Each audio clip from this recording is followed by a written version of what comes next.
Fala, meu irmão. Me sinto honrado pela tua pergunta, de você doar um pouco do seu tempo, tá? Esse assunto é um pouco complexo, porque depende muito da vertente cristã que a gente está falando. Por exemplo, uma igreja batista presbiteriana, para o camarada ser pastor, ele tem que se formar em teologia, tá? Não naquelas teologia meia boca, mas de fato fazer uma faculdade de teologia para ele ter esse baseamento. E a igreja local, que é a igreja no qual ele faz parte, que ele está inserido, deve olhar para ele e falar: bom, esse camarada aí, ele é pastor, e a igreja reconhecê-lo como tal. Mas no movimento que eu fiz parte é o oposto disso. No movimento que eu fiz parte, que foi a Igreja Mundial, para você ser pastor, você só precisa falar bem e saber pedir oferta. No meu caso, você, tudo que lê na Bíblia, transformar numa forma de arrecadar dinheiro. Então, se o camarada ele sabe usar da Bíblia para poder arrecadar dinheiro, para poder bater meta, para poder ganhar dinheiro, então esse cara será um bom pastor e ele será levantado a pastor. O processo para ser pastor, ele passa por obreiro. No meu caso foi pouco tempo, mas tem gente que fica mais tempo, mas é de obreiro. Auxiliar de pastor, então você se torna quase que um escravo, você vai fazer tudo que o camarada pedir para você fazer, para manter o funcionamento da igreja na parte estrutural, e depois você é levantado a pastor, aí você passa para pastor de sedes estaduais, então você vai ser um pastor terceiro, depois você vai tomar conta da sua igrejinha, aí depois você pega uma igreja maior, depois você se torna regional e por fim bispo. Mas essa régua de medição é por quanto você arrecada. Quanto mais você arrecadar financeiramente, mais você vai crescer como pastor. Fala, minha irmã, axé. O fato das indulgências dentro da igreja nunca deixou de existir, tá? Martim Lutero, na verdade, ele nunca quis sair da igreja católica. Então essa plantação de ir contra a indulgência é meio que fictícia. E o Macedo, ele foi o promissor que mais implantou isso no Brasil. Então, na época do Macedo, ele entendeu que seria um absurdo você falar para o povo: me dê tua casa para que você ganhe um pedacinho no céu. Mas em contrapartida, ao invés de ganhar o céu, ele começou a fazer promessas na terra. Então, olha, se você me der um carro, você vai ganhar 2 carros, você vai ganhar um emprego melhor, você vai mudar a sua vida, você vai ficar rico, milionário. E ele entendeu que o povo não tem ganância de ir para o céu. A maior ganância do povo é de viver bem nessa terra. É onde o Macedo lucrou muito dinheiro e outros pastores imitam ele. Axé, meu irmão, tudo bom? Cara, eu acho muito legal e fundamental a gente fazer isso também. Então eu acho que eu vou fazer sim. Na verdade, eu quero fazer. Eu penso que a crítica em si ela não é fundamental se a gente não tiver conselhos, se a gente não tiver o nosso lado espiritual muito bem fundamentado, muito bem próximo do Criador.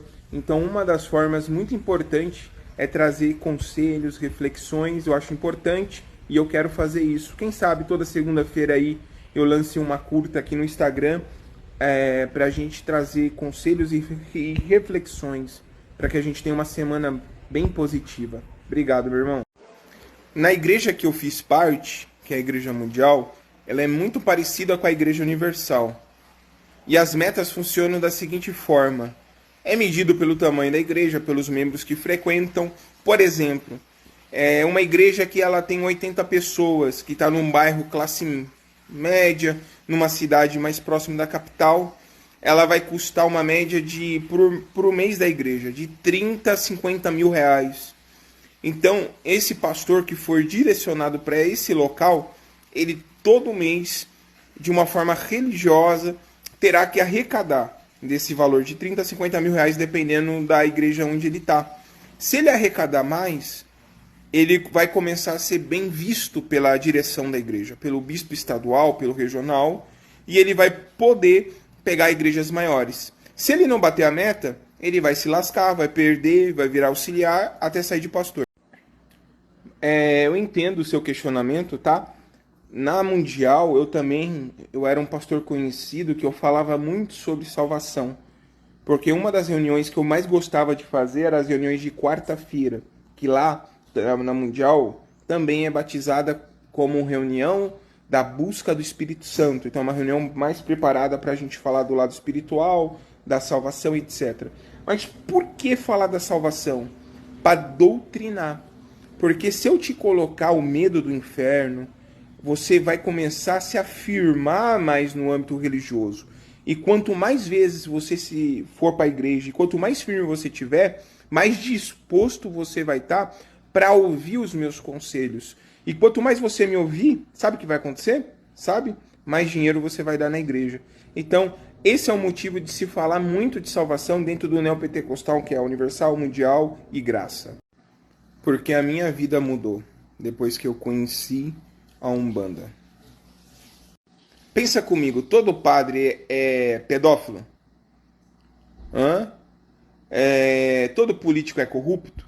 Do mesmo modo, todo pastor que está no Universal Mundial não é corrupto. Existem aqueles que são e existem aqueles que não são. Mas o sistema religioso que está inserido dentro dessas denominações que você citou na sua pergunta, ela te obriga a ser corrupto com o tempo. Porque existem outras coisas que eu não falei no vídeo. Por exemplo, existe regional que exige do pastor propina. Se você não der propina, você vai perder a igreja. Então não adianta só se arrecadar bem. Tem regional que exige que o pastor dê a esposa dele para o regional comer a esposa dele. Se o pastor da igrejinha não der, ele também vai perder. Então existem outros fatores. E aí o camarada que é certo, ele vai ter que fazer uma escolha. Se corromper ou sair. Se ele permanecer, ele vai se corromper? Sim.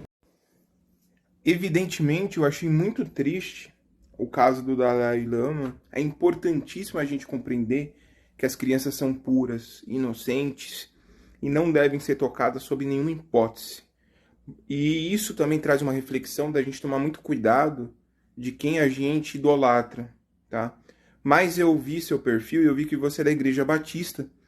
E eu vi que você não comentou quando lá no sul dos Estados Unidos estourou um monte de casos de pedofilia envolvendo os teólogos da Igreja Batista. Também não vi você comentando que a Igreja Batista do Sul dos Estados Unidos se omitiu e ficou calada nos casos dos pastores que estavam espancando suas esposas.